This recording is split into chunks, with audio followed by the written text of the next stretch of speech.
Good morning. This is John Hesse, Cahokia Presbyterian Church. Glad to have you listening along with as we study through the prophecies of Daniel. Today we'll be reading from Daniel chapter 11, verses 5 through 13.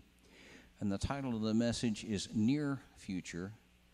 There were things that Daniel saw in his prophetic visions that referred to things that were historically relatively soon to come, and they give confirmation of the accuracy that we can trust in those things that he saw that were further off in the future that are still yet to come.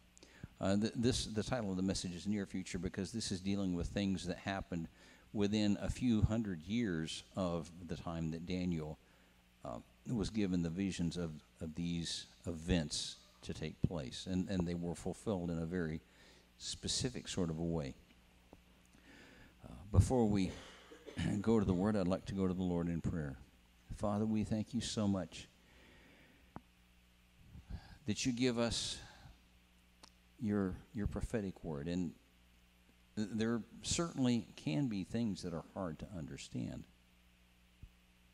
but you give us your prophetic word that in those things that we can see that have come to pass already, we can trust in your promises of those things that are yet to come. We can know that just as you've brought those things to pass that were future for those who had received a revelation of those things in the past, and they've in our time come to pass and centuries ago, we can trust in you for those things that are yet to come. We can know that your word is true, that it's not just some vague, obscure thing that can be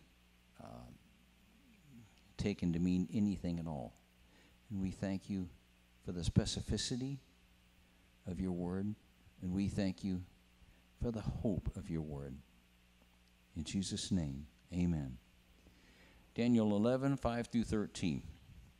Now, in the context, and I would encourage you to read through the rest of the chapter to kind of get more of the context. This speaks frequently of the kings of the south and the kings of the north. Now, this was written from the viewpoint of the prophet Daniel, whose homeland was, of course, Israel. So south and north are south and north relative to Israel. And the nation that was then south of Israel, and still is south of Israel, is Egypt. The nation that was then and still is, the nations that are spoken of here are some very ancient nations that are still around. That's not the same that can be said for a lot of nations. But the nation to the north is Syria. And so they are referred to as the king of the south and the king of the north, or sometimes the queen of the south and the queen of the north. Okay, Daniel 11, 5 through 13. Also the king of the south shall become strong, as well as one of his princes, and he shall gain power over him and have dominion. His dominion shall be a great dominion. At the end of some years they shall join forces, for the daughter of the king of the south shall go to the king of the north to make an agreement, but she shall not retain the power of her authority, and neither he nor his authority shall stand, but she shall be given up with those who brought her, and with him who begot her, and with him who strengthened her in those times. But from the branch of her roots one shall arise in his place, who shall come with an army, enter the fortress of the king of the north, and deal with him and prevail. And he shall also carry their gods captive to Egypt, with their princes and their precious articles of silver and gold, and he shall continue more years than the king of the north. I'm going to stop there for now. That's verses 5 through 8. Now, at the time, certainly at the time of Jesus, and Jesus refers to the prophecies of Daniel more than once in his teaching, especially in his teachings on the end time. This would have been relatively recent history. What Daniel is foreseeing in the future would have been relatively recent history for the time of Jesus' listeners. And for the people of that time, it would not have required much explanation. For us, thousands of years removed, and unless we have done some research, which I'll be frank, I had done very little research on until I got to this, on what happened to the empire of Alexander the Great after his death. I knew that it had been broken apart. What I didn't realize, it was no surprise, was that it had been divided not to a son, because he didn't have a son that he thought was fit to sit on the throne, but to 4 of his generals, who then promptly took to warring one another, because, let's face it, neither one of them wanted to rule over merely a quarter of what had been the great Alexander's empire, when they might possibly have the chance to get the whole thing. And so they promptly took to fighting against each other. Daniel is writing this from the perspective of the king of the south, Egypt, and the king of the north, because they were the ones, little background here, I'll try not to go too far. They were the ones to the south and the north. And you see this throughout the history of the world, and you see a smaller example of it in the America's Civil War, or as they called it in the South, the war between the states. And an example that I would like to point out is the town of Winchester, Virginia. Now, Winchester, Virginia was a town in northern Virginia, and every time that there was a movement back and forth, armies would cross and recross Winchester, Virginia. It has been estimated that Winchester, Virginia changed hands during the Civil War, during the not quite 5 years of the Civil War, no less than 57 times. It's almost like you'd wake up in Winchester, in Virginia, okay, who's in control now, the Confederates or the Union? Wasn't quite that bad, but still, it changed hands 57 times during the course of that war. Since Israel was right in the middle of these two nations, and Israel was a conquered nation. They really had no power to resist a foreign enemy in and of themselves. So they're just kind of a middle ground between two nations that wanted that wanted control of the whole thing. So they were constantly being crossed by Egyptian and Syrian forces trying to get to the other one. And anytime you have armies crossing your land to get to some enemy they're fighting, there's going to be a lot of devastation. This would actually be a very discouraging historical piece of Scripture if you didn't realize, and as Daniel points out later, that God is in control of what seems to be an absolutely horrible situation. That all of these, without denigrating the horrible things that were going on, that God is ultimately in control of everything. Okay. Most of what I've looked to, I'm going to be reading from some study notes in the MacArthur Study Bible that summarizes some background that's given in much greater detail in the history of Josephus, who was a Jewish historian of shortly after the time of Christ, and he wrote a much more extensive history of the Jewish people, including it's kind of interesting to chase a rabbit trail a little bit. It's kind of interesting as to read what he had to say with the followers of Jesus, because he was not sympathetic to Christianity. And yet, as someone who was an observer of the times, he pointed out the main facts that have traditionally been part of, because he asserted that Jesus lived, that he was tried, that he taught for a period of some 3 years, that he was tried by Pontius Pilate, that he was crucified. And Josephus didn't necessarily believe in the resurrection himself, but he recognized that the believers of Jesus so much believed in the resurrection that they were willing to die for that faith. And you're not going to be willing to die for something that you know you made up. It's just not going to happen. If I go telling people that I have a 7-foot tall invisible friend that gives me supernatural powers, and I know it's a made up lie, but I'm some sort of a cult leader, because of my 7-foot invisible friend. Well, I'm not going to be willing to die for that lie because I know it's a lie. I don't have a 7-foot tall invisible friend. But Josephus, who was not a Christian and was not sympathetic to the Christians, recognized that the Jewish believers in Jesus were willing to die for their faith in his resurrection. And he was an honest enough historian to also recognize that there was that they had been unable to find any proof otherwise.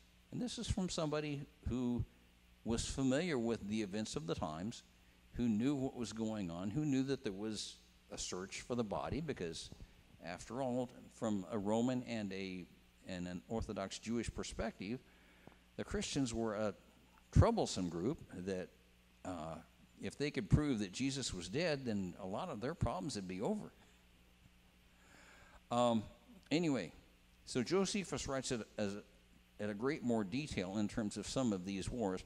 The MacArthur Study Bible gives a much briefer synopsis, but I would encourage you, if you do desire to learn more about these events, to look online, or if you're like me, to find a copy of the writings of Josephus, and you kind of look in the index for some of these names, and then you can find pages more information. Way more information than we'll even begin to try to cover here. All right.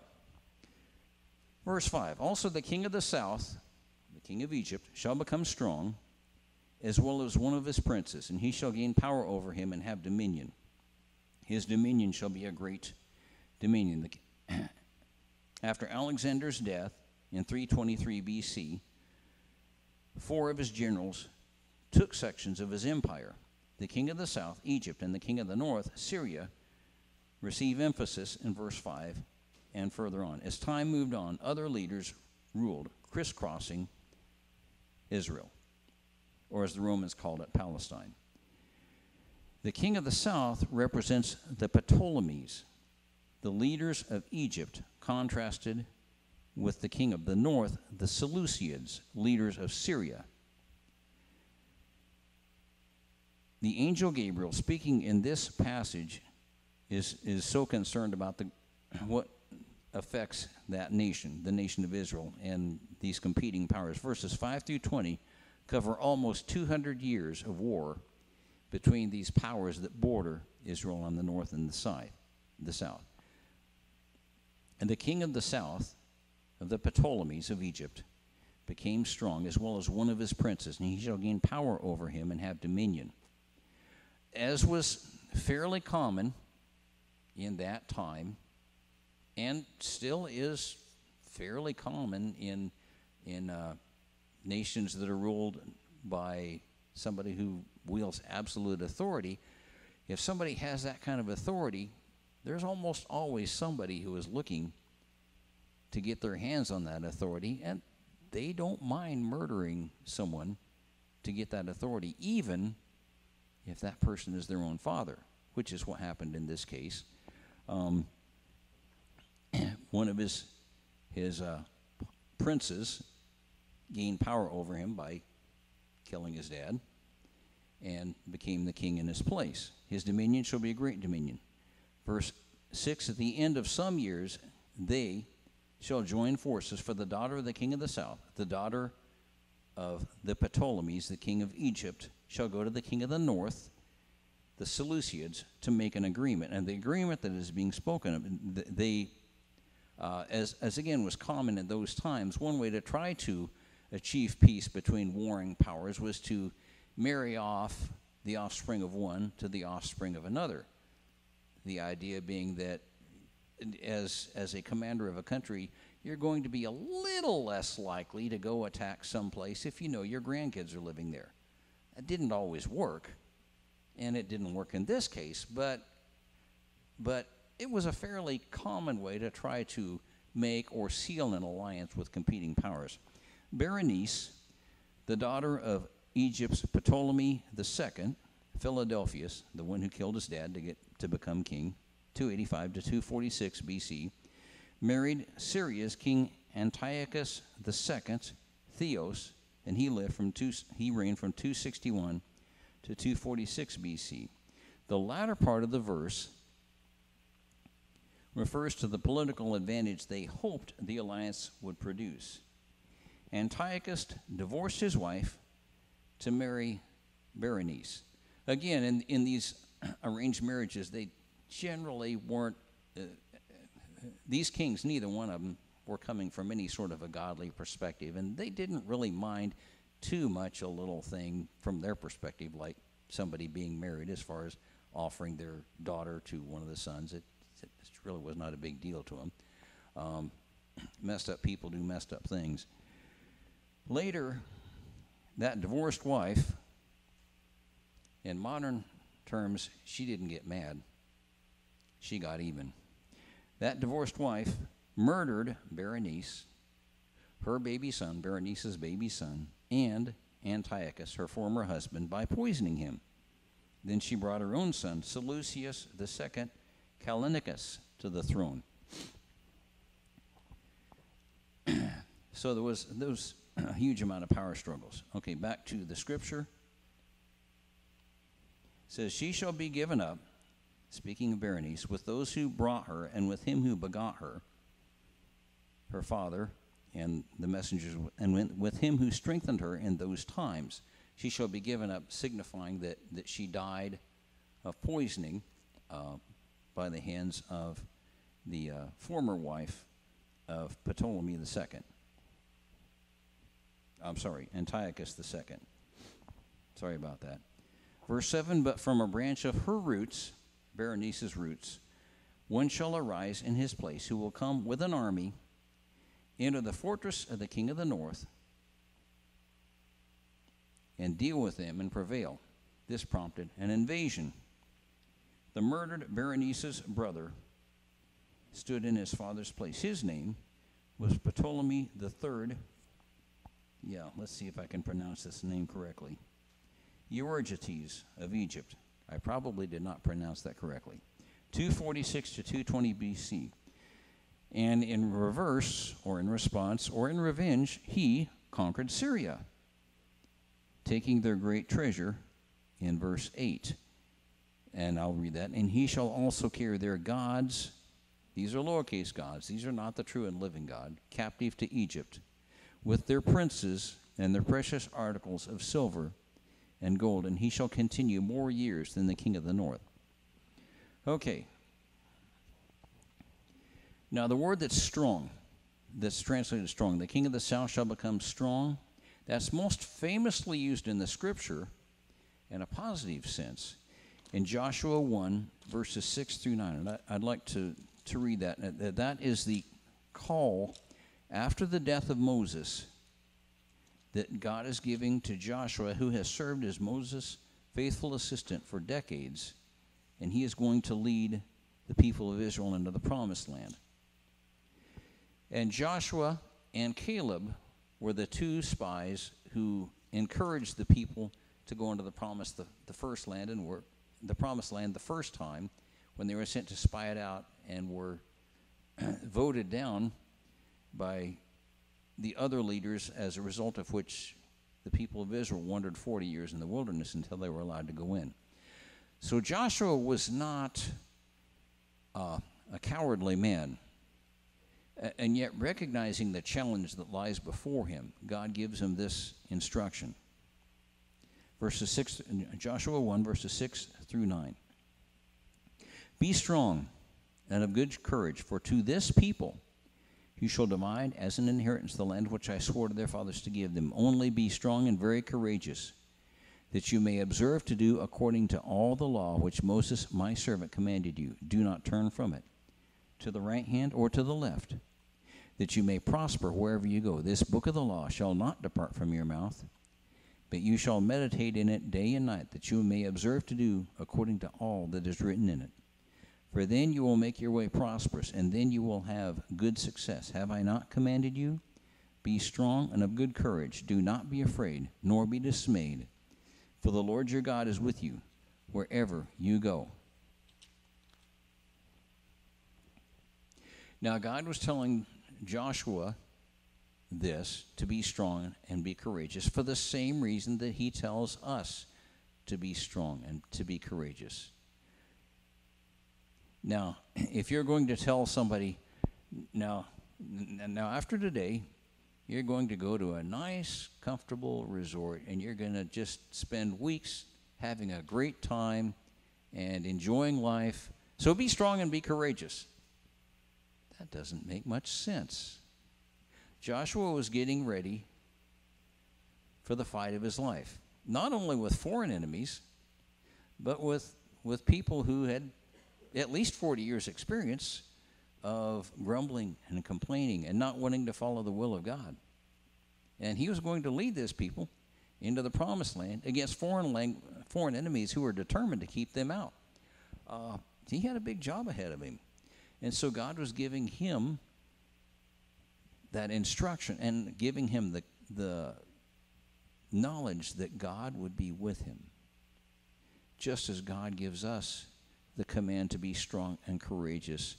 And that's not based on our own strength and courage. That's based on God being present with us. Not because we're going into some wonderful dream vacation, but we're fighting a fight. It may not be a physical fight, but it certainly is a spiritual fight. And sometimes it can become a physical fight, because spiritual things do affect the physical. But it is certainly a spiritual fight against things that would try to knock us down and keep us down. Verse 8, and this is speaking of the root, out of a branch of her roots shall one arise in his place. This is the one who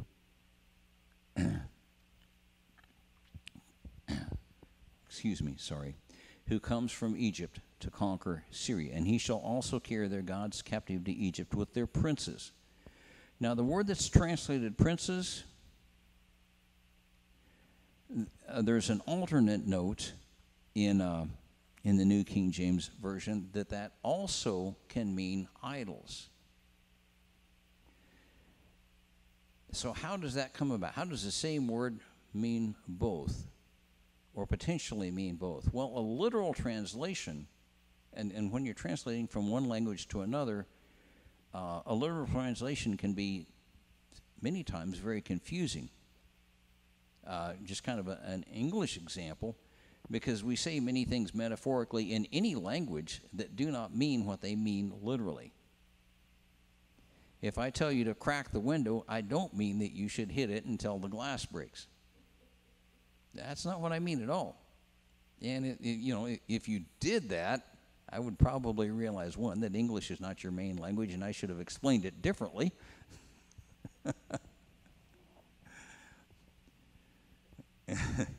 And that would probably be the case, because if English was your main language and you grew up speaking English, you would know that crack the window means open the window a crack. It doesn't mean to literally put a crack in the window. Okay, so the word that's translated princes or idols literally means something poured out.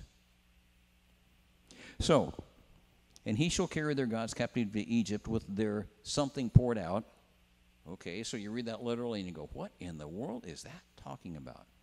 Something poured out could refer to the anointing oil that was poured out on princes and also poured out on priests in both godly nations and pagan nations. They were pretty much united in that priests and kings would be anointed by the true and living God or by a false god to do their office. It could also refer, again, speaking of poured out, as a drink offering that was offered to a god, or to an image that was made of molten metal that would be poured out of a ladle into a mold to make an idol, an image that was supposed to represent some false god. And so this word can mean, and the translators are not absolutely sure which it means, And it's likely in this situation that both are true. That when he conquered Syria and carried things captive to Egypt, he carried molten idols, because after all, kings in those days thought if you carried away the gods of your enemy, then you got the power of those gods. They had a pretty limited view of what power a god actually had. If I can pick up a god and carry it off, then it's kind of foolish of me to pray to that God to help me in any time of need. Any God that's able to help me must necessarily have to be a lot stronger than I am. But it could also mean, and certainly would have meant, those who were in line of the throne. So it could have meant either or both. Okay, going on to verse 9. Also, the king of the north shall come to the kingdom of the king of the south, but shall return to his own land. So the Syrian king did not just allow this to, but he mounted a counteroffensive and was unsuccessful. Syrius Callinicus attacked Egypt in 240 BC, but he retreated because he was unsuccessful in it. Verse 10, however, his sons shall stir up strife and assemble a multitude of great forces, and one shall certainly come and overwhelm and pass through. And the King James says it shall overflow and pass through. It's kind of the image of a flood. And if you've ever experienced a flood, you know the destructive power of a flood, and you also know your impotence to actually stop the thing. Because if the river's going to rise to a certain amount, there's not really anything you can do about it. I mean, you can pile up sandbags for a while, but at some point, if the water rises high enough, it's not going to matter. He shall certainly come and overwhelm and pass through. Then he shall return to his fortress and stir up strife. In Isaiah 8, 5 through 8, and these are some scriptures that kind of use the typology of a flood, of the power, in some cases, of God to overwhelm his enemies. In some cases, the power of an enemy power to overwhelm or overflow their enemies. Isaiah 8, verses 5 through 8.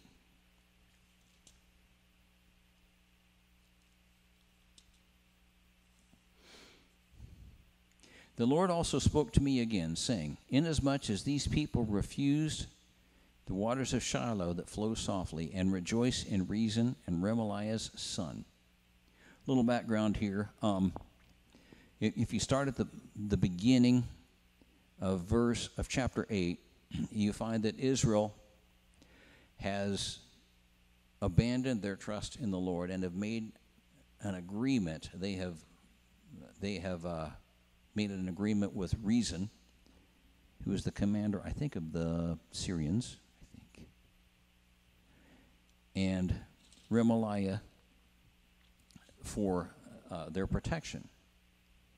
Now, God had told them when he brought them into the promised land that he was to be their protection, that they were not to depend on foreign kings to serve as their protectors, that God himself was to be their protector. And as you read in the history of the Bible, that alliance didn't work very well, because the kings that the people of Israel thought were going to be their protectors wound up being their invaders. Anyway, inasmuch as these people refuse the waters of Shiloh that flow softly, and rejoice in Rezin and Remaliah's son, now therefore, behold, the Lord brings up over them the waters of the river, strong and mighty, the king of Assyria and all his glory. He will go over all his channels and go over all his banks. He will pass through Judah. He will overflow and pass over. He will reach up to the neck, and the stretching out of his wings will fill the breadth of your land, O Emmanuel. Now, Emmanuel, of course, we recognize as a title that is given to Jesus, meaning God with us. In this case, Emmanuel is used as a sign of God's title for Israel, to remind them that he was to be their God. He was to be their protector. He was to be the one that they put their trust in. It was to be a sign for them. So that a literal translation would be, "Will fill the breadth of your land, O Emmanuel." It's kind of a pointing out the title I've given you as a land, and there's also the prophetic element. I will bring someone forth who will be the Emmanuel, not only for Israel, but for all who trust in him. But the title I have given for you to remember me is Emmanuel, God with us. And yet you have chosen not to trust in God with us, in me. You have chosen to trust in this foreign power that you think can help you. In Daniel 9:26 and in Jeremiah 46:7 and 8, which I'd like to read, you also have the imagery of God bringing up nations that come in like a flood. Jeremiah 46:7 and 8. Who is this coming up like a flood, whose waters move like the rivers? Egypt rises up like a flood, and its waters move like the rivers. He says, I will go up and cover the earth. I will destroy the city and its inhabitants. Now, in the first one, in Isaiah's prophecy, I was speaking of the Assyrians. Here it's speaking of Egypt, who both were surrounding nations, who both in times of conflict wound up being enemies of Israel from different directions, but wound up being enemies. In Jeremiah 41 through 42,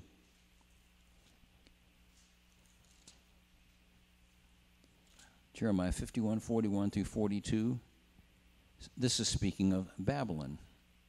Oh, how Shishak is taken. Shishak was a title that was given kind of as a term of scorn for Babylon. How the praise of the whole earth is seized, how Babylon has become desolate among the nations. The sea has come up over Babylon. She is covered with the multitude of its waves. Again, the imagery of being overwhelmed by a flood or overflown. Going on to verse 11. And this described also the warfare that kept going back and forth between Syria and Egypt for 200 years, and every time that it went back and forth, it would go over Israel, and the people that were left in the land would suffer the results of invading armies. Verse 11, and the king of the south shall be moved with rage and go out and fight with him with the king of the north, the king of the south being Egypt, the king of the north being Syria, who shall muster a great multitude, but the multitude shall be given into the hand of his enemy. So 13 years later, Antiochus returned with a huge army, and in a series of battles brought against Egypt, brought Israel into his control as far as Gaza. 13 or 12. When he has taken away the multitude, his heart will be lifted up in pride, and he will cast down tens of thousands, but he will not prevail. 13, for the king of the north will return and muster a multitude greater than the former, and will certainly come at the end of some years with a great army and much equipment. So you have this picture, and this, it's just a few verses, but again, it's covering decades of time of warfare going back and forth all the time, and the destruction that comes as a result of it. In Psalm 33, 10 and 16, and this is in connection with the heart of this wicked king being lifted up with pride.